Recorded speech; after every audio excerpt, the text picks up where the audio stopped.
Para mí es un honor estar aquí y de verdad muchas gracias por invitarnos y por hacer posible esta idea que tuvimos.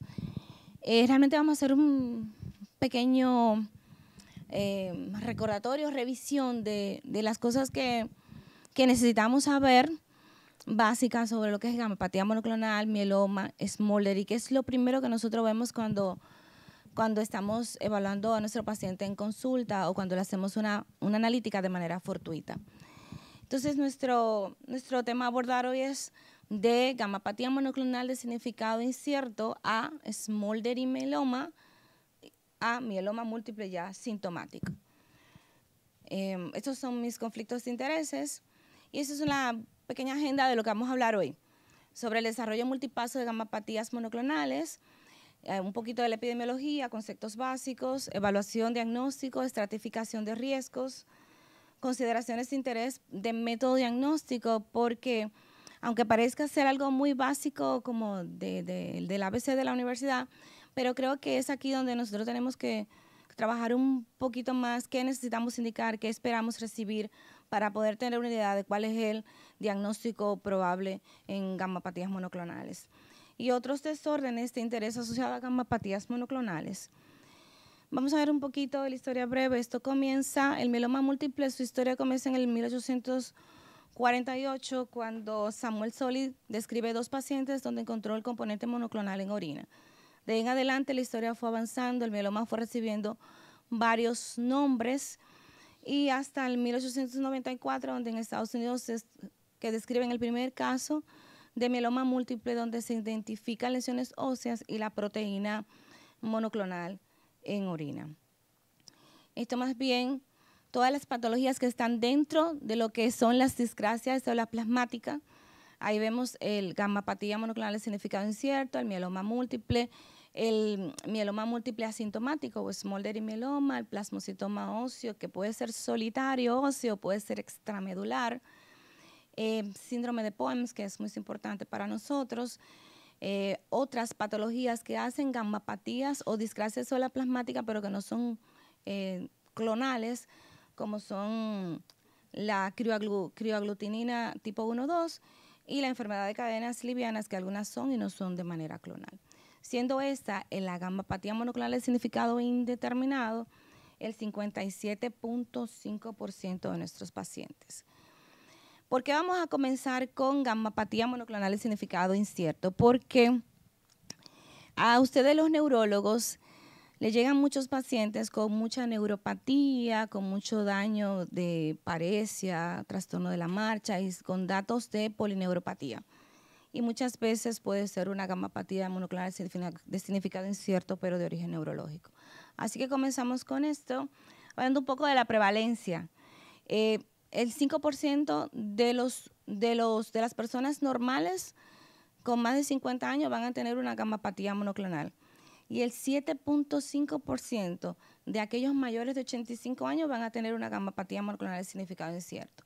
Este es más frecuente en hombres que en mujeres y es más frecuente en la raza negra que en las demás razas y tiene una explicación genética. En un estudio que se realizó en Minnesota, donde se fueron evaluados 11.300 pacientes, se identificó que la raza negra tenía como un contexto de base una translocación genética muy frecuente en el mieloma, que es la 414, y la ganancia del 11Q.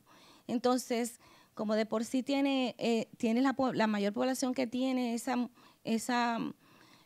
translocación genética, pues tiene mucho más riesgo de evolucionar a un mieloma múltiple. En cuanto a la incidencia, en hombres aparecen 120.000 por cada 100.000 habitantes, en pacientes mayores de 50 años y 530.000 por cada 100.000 habitantes en pacientes mayores de 90 años. Si ven, la edad es muy importante. Cuando un mago se diagnostica, o sea, cuando ya logramos hacer el diagnóstico de magos, el paciente ya tiene aproximadamente más de 10 años con la clona, con la transformación genética. Hay otros factores aparte de la edad y el sexo y la raza que están involucradas en esta transformación, como es los familiares de primer grado. Cuando tenemos un paciente con mieloma o gammapatía monoclonal, el hijo también tiene un factor de riesgo superior a ser un magus. La obesidad y la exposición a pesticidas, al igual que la administración de inmunosupresores, son otros factores de riesgo. Entonces, ¿qué es el magus? ¿Qué es una gammapatía? Bueno, la gamma es un trastorno premaligno de células plasmáticas clonales. O sea, ya la clona está, lo que no ha evolucionado a malignidad. Se caracteriza por la presencia de un componente monoclonal en el suero y en la orina. Generalmente el diagnóstico es así, es incidental. Es que ustedes lo ven por consulta, le mandan a hacer una electroforesis y ahí viene el hallazgo del pico monoclonal, o le hacen entonces alguna inmunofijación en sangre, inmunofijación en orina y ahí aparece el hallazgo. El magus o gammapatía monoclonal es un precursor de varios trastornos hematológicos que incluyen mieloma múltiple, macroglobulinema de Waldenström, Smolder y mieloma, incluye también amiloidosis de cadenas ligeras. Entonces, ¿cuál es la patogenia de la gammapatía monoclonal? Bueno, dijimos que inicia con una translocación o clona en la población normal, ¿verdad? Y esa translocación normal, que todavía no tiene datos de malignidad, aparece en trisomías, la translocación de la inmunoglobulina H y la ganancia del 11Q.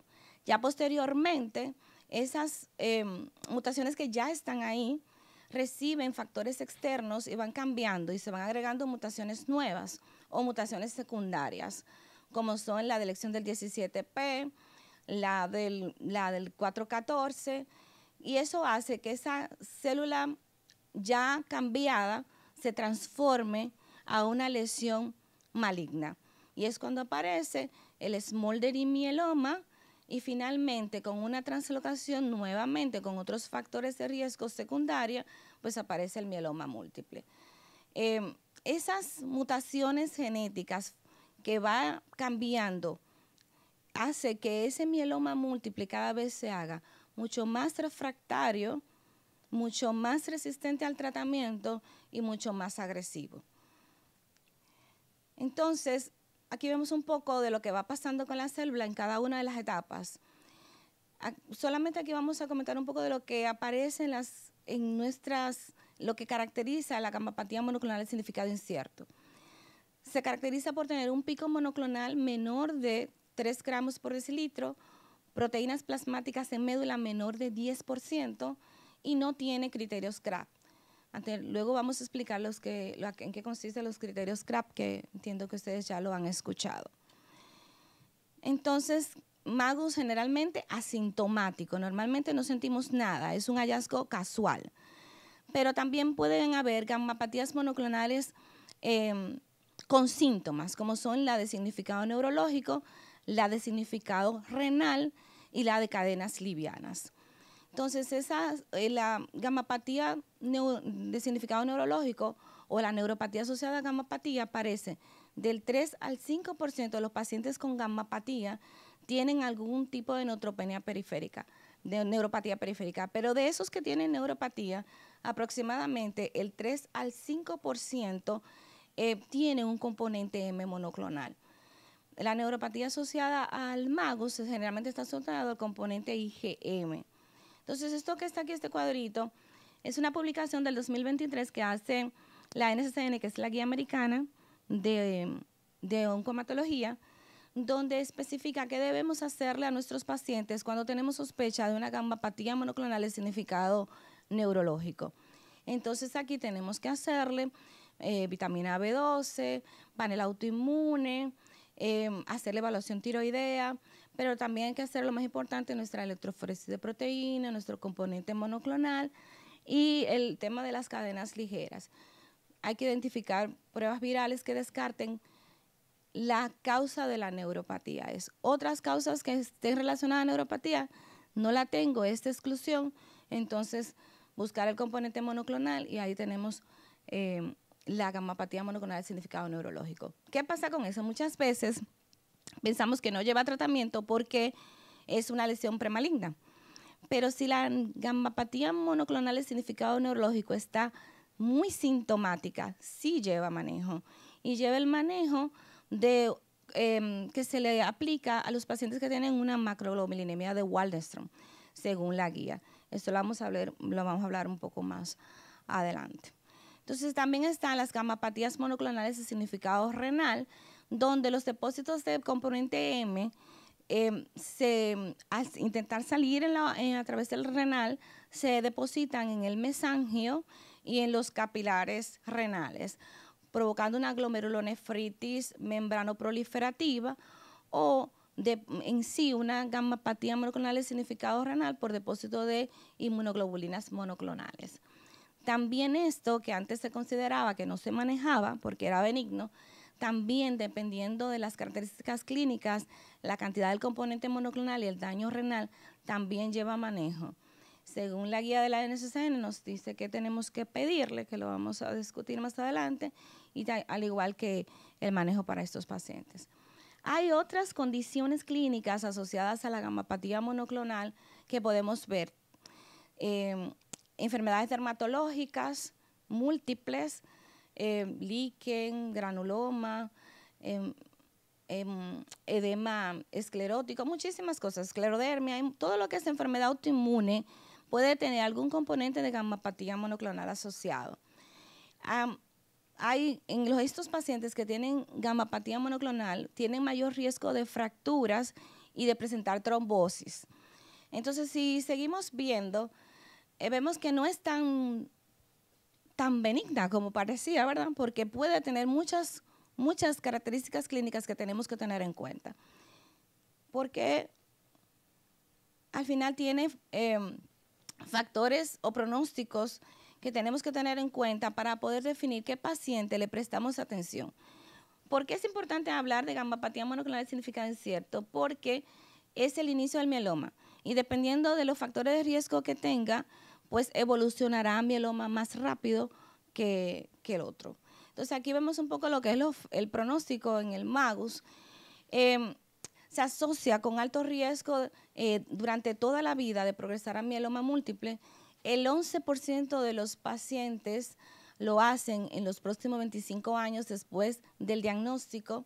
El riesgo de progresión de MAGUS a mieloma es para toda la vida. Aunque hayan pasado los 25 años, después de los 30 años sigue teniendo riesgo de progresión a mieloma y depende de la cantidad de proteína monoclonal que tenga, del tipo de proteína monoclonal que tenga, porque vimos que los que tienen proteína IgA e IgM tienen mayor riesgo de evolucionar a mieloma y también dependiendo de la proporción de cadenas ligeras que tenga a nivel sérico.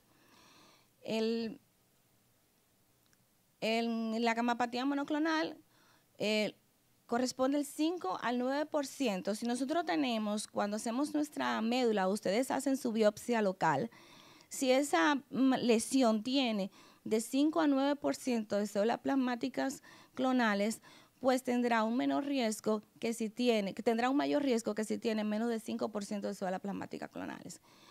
Entonces, la clasificación de la International Myeloma Working Group divide los riesgos en tres estadios: leve, leve intermedio alto y finalmente alto riesgo. Los pacientes de alto riesgo van a tener una probabilidad de evolucionar a mieloma múltiple en los próximos 20 años de un 58%, bastante alto. Aquí en esta grafiquita se ve más bonita. Esta gráfica es tomada del doctor Jesús San Miguel, que es una potencia en mieloma múltiple a nivel mundial. Me gusta mucho porque significa bastante bien qué pasaría con el MAGUS dependiendo de los factores de riesgo y cómo llega a mieloma múltiple. Si tenemos a los 20 años, los que tienen alto riesgo son un 58% y aquellos que tienen, mientras menos factores de riesgo tienen, 2, 1, entonces tendrán una probabilidad de evolucionar al mieloma menor. Los que son de bajo riesgo, solo el 5% va a evolucionar a mieloma en los próximos 20 años. Entonces, ¿qué tenemos que hacer con esos pacientes que vemos, que sospechamos de gammapatía monoclonal de significado incierto? si es de bajo riesgo, y definir bajo riesgo es que tengan menos de 1.5 gramos por decilitro de componente monoclonal, tipo IgG, que tenga una proporción de cadenas ligeras normales y una IgM menor de 1.5 y que tenga la relación de cadena ligera menor de 8. Si este paciente de bajo riesgo no tiene ninguna complicación, entonces no se le hace biopsia de médula ósea ni se le hace imágenes esqueléticas, se deja simplemente en observación y se da la evaluación a los 6 meses. Ahora, si ese mismo paciente de bajo riesgo presenta síntomas y tiene implicaciones, características importantes en el laboratorio que le indicamos, pues sí hay que hacer la biopsia y hay que hacer imágenes para identificar lesiones focales. Entonces, si tenemos sospecha, el resto de los pacientes que estén de riesgo intermedio alto, pues a todos hay que hacerle biopsia, aspirado de médula ósea y estudios de imágenes para identificar la lesión. Entonces, todo paciente con MAGUS se debe dar seguimiento cada 6 meses. Si el paciente es estable y en la estratificación de riesgo cae como bajo riesgo, pues se deja sin seguimiento y se le explica que siga en su atención regular de sus pacientes y que ante cualquier eventualidad, pues que venga, porque es bajo riesgo. Ahora, si es riesgo intermedio o alto, pues el seguimiento es anual con sus analíticas, su hemograma, calcio, creatinina, sus cadenas y la electroforesis para ver qué va pasando con la proporción de las cadenas ligeras y con el componente monoclonal. Ahora, si es un paciente de alto riesgo con posible regresión, pues se hace la evaluación correspondiente para descartar algún tipo de malignidad linfoplasmocítica. Si no hay malignidad, pues se chequea anual y si hay malignidad, se le da el tratamiento de acuerdo a la malignidad. Entonces le decía que vamos a comentar un poco qué se hace con esos pacientes con MAGUS asociados a diferentes síntomas. Si no tienen síntomas, ya vemos que lo vigilamos y le hacemos citas cada 6 meses y de alto riesgo. Pero si tiene síntomas y es un MAGUS de origen neurológico, pues se trata con inmunoglobulina, con rituximab y puede ser en aquellos pacientes que la inmunoglobulina no le hizo algún efecto en la parte neurológica, pues le podemos poner rituximab.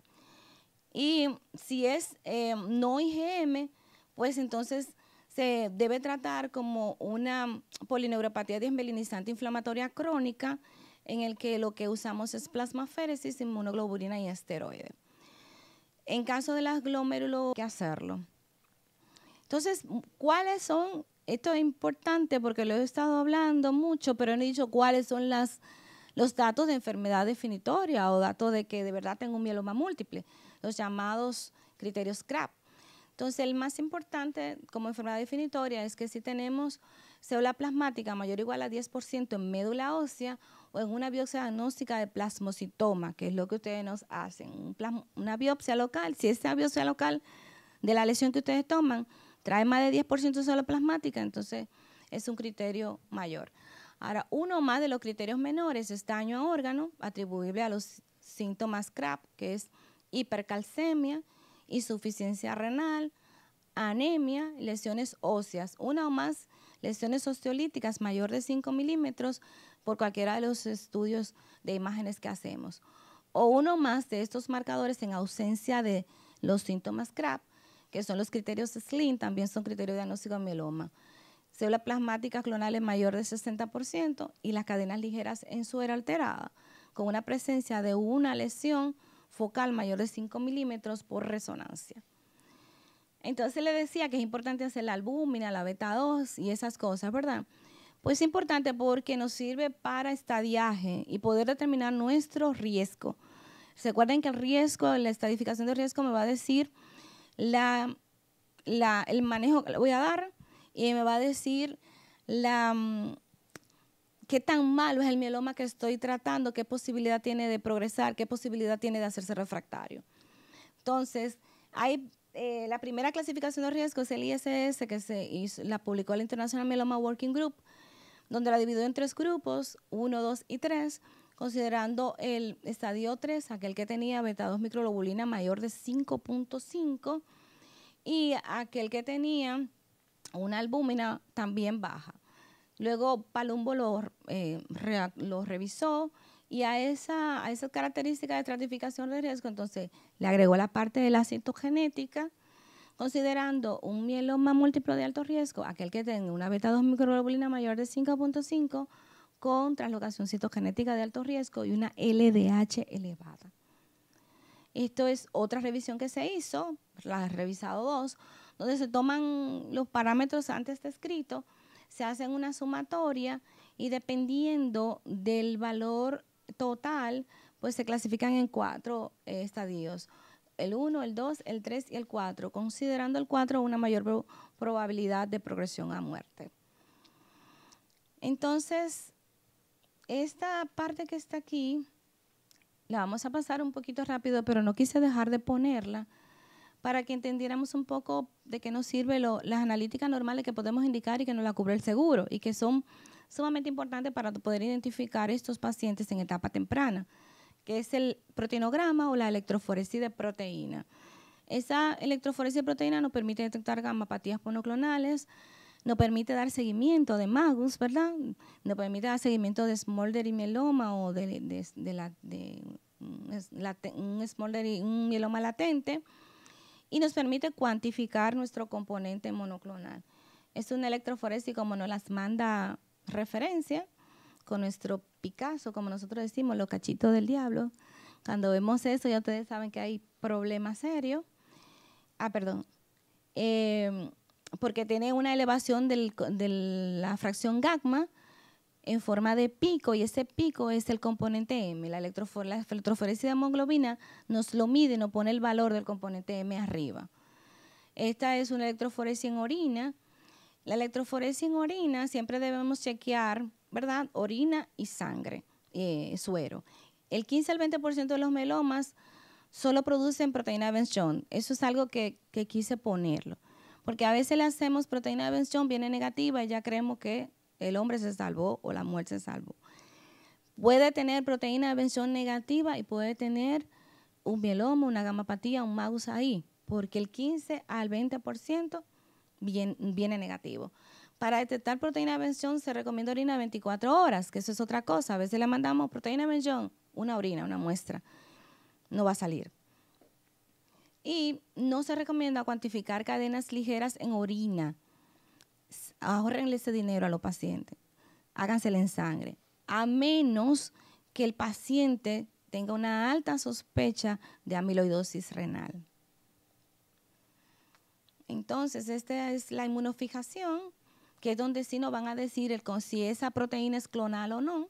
Es bastante eficaz y efectiva. No se cuantifica, solo tipifica, solo me dice qué tipo de clonalidad tiene y me va a permitir diferenciar esa proteína que está alta de otras cosas que me pueden subir que no son mieloma, ¿verdad? Como el fibrinógeno cuando está alterado, como la beta-2 microglobulina cuando está alta y otros componentes del complemento que cuando se eleva me puede dar una falseado en la electroforesis y esto me va a permitir definir si es clonal o no. Las cadenas livianas, que antes teníamos que mandarla toda fuera del país, ya Amadita la hace un poco menos costosa, que son muy importantes para nuestro diagnóstico. Si juntamos una alteración de las cadenas ligeras más la inmunofijación positiva, pues el 100% de los pacientes van a tener mieloma y el 97 al 99% de esos pacientes van a tener algún tipo de plasmocitoma por ahí. Entonces, no todas las gamapatías monoclonales secretan exceso de cadenas ligeras. Hay gamapatías monoclonales que son no secretoras. Por lo tanto, el que esté negativa no quiere decir que no tiene nada tampoco. Bien. Entonces, ya aquí estamos finalizando. Esta es nuestra médula. Tenemos que hacerle el aspirado bioxada de médula ósea porque tenemos que hacer citogenética, citometría, FISH, tenemos que determinar el porcentaje de células plasmáticas clonales que tenemos y hay que identificar por inmunofenotipaje si es capa o si es lambda. Entonces es importantísimo que nosotros hagamos la biopsia. Ya la citometría de flujo es un método mucho más específico, nos permite identificar clonalidad, nos permite decir pronóstico y lo más importante de la citometría de flujo es que nos permite identificar enfermedad mínima residual. Después que yo comencé, que le di tratamiento, cómo me está yendo con el paciente. Estos son estudios de imágenes que ustedes lo conocen mejor que yo, lo saben leer mejor que yo. Ahí podemos ver las lesiones que tenemos en nuestro paciente con mieloma, que normalmente son columna, cráneo, pelvis, en menor proporción costilla, pero son las áreas más frecuentes donde hay lesión de gammapatías monoclonales o mieloma múltiple, específicamente las lumbares, son los lugares de predilección. Este es un cuadrito también que me gustó mucho porque nos permite priorizar qué imagen indicarle al paciente para saber realmente qué nos va a dar un reporte real si tengo o no lesiones líticas. La serie ósea, tenemos que olvidarnos un poquito de ella, a menos que estemos, obviamente, en un lugar donde no tengamos acceso a otra cosa. Los rayos X tienen una baja sensibilidad, ¿verdad? Lo ven ahí. Tiene una baja sensibilidad para identificar lesiones tumorales y va más bien lo que hace que identifica osteopenia y da muchos falsos positivos. Y solamente identifica la lesión lítica cuando se ha destruido el 20% de esa masa ósea. O sea que si yo tengo una lesión lítica menor de ahí, con una radiografía de tórax o una radiografía de columna, probablemente no la vea. Entonces, los estudios que tienen alta sensibilidad son la resonancia, el PET scan, que si no va a dar una información apropiada, o la tomografía de resolución intermedia. Entonces ya, esta es la última, la puse porque tiene mucho que ver con ustedes, sobre todo en la parte del síndrome de Poins y el tema de los plasmocitomas solitarios, porque generalmente los plasmocitomas solitarios tienen dos lugares específicos que les gusta salir, que es columna y pulmón. Entonces, es muy importante para ustedes saber cuándo estamos frente a un plasmocitoma solitario, es cuando tenemos esa sola lesión única y que las células plasmáticas clonales están por debajo del 10%. No hay ninguna evidencia clínica de datos de mieloma múltiple. Y ya aquí abajito, que es el síndrome de Poins, al igual, perdón que salte uno, que es el mieloma múltiple macrofocal, es poco frecuente, pero aparece. Es un paciente que todas las analíticas salen bien, pero tiene múltiples lesiones líticas, múltiple daño con daño focal.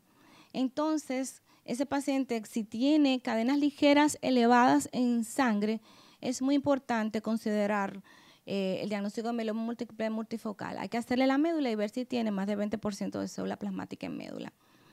Y ya el síndrome de Poins, que también tiene que ver mucho con neurología, es un paciente que generalmente empieza su cuadro clínico con polineuropatía simétrica, ascendente, que parece una enfermedad desmielinizante básicamente, pero está acompañado con otros datos importantes que tenemos que tomar en cuenta, que es la presencia de algún tipo de endocrinopatía. Hay criterios específicos, diagnóstico de síndrome de Poins, tiene lesiones óseas y tiene carga de componente monoclonal en médula, que puede ser menor del 20% y de igual manera, si tiene las demás características del síndrome de Poins, pues debemos considerarlo. Deben ver en sus pacientes las características físicas, ver si tienen hiperpigmentación, hipertricosis, la plétora facial y ver el tema de los deditos, a ver si tiene alguna predisposición por eso. Mensajes para llevar a casa de todo lo que hablamos. Que todos los pacientes con sospecha de mieloma múltiple deben tener una historia clínica completa y todas las pruebas de laboratorio bioquímica que nos puedan hacer sospechar de mieloma.